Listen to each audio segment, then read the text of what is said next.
How's up, Bella? Got turbo, running the Pulse.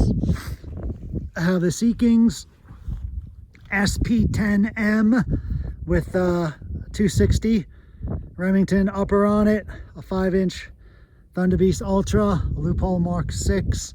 Gonna shoot this for some downrange performance here in a bit. There's the new bipod for those of you that haven't really seen it.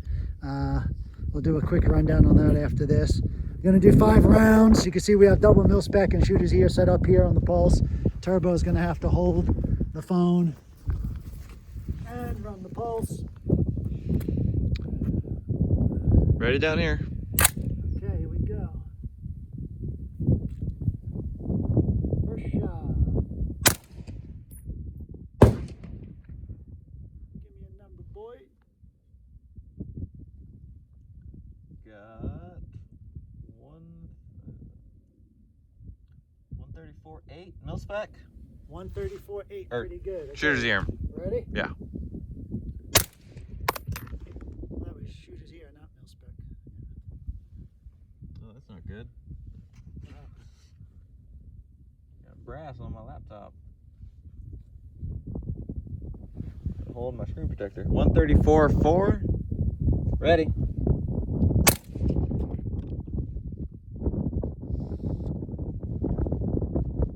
134 even. Ready.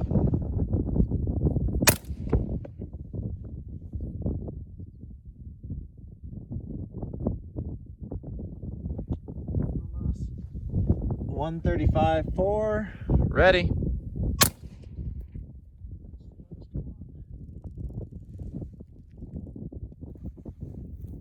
And 134.8.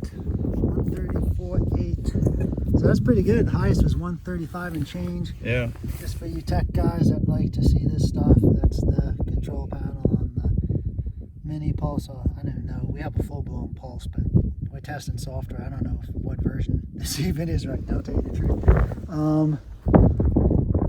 Pretty nice setup, man. This thing shoots smooth. I'm going to stretch it out here in a bit and see what we get going, but I'll tell you what, the boys over at Seekins did a great job, and I really like this adjustable gas block here.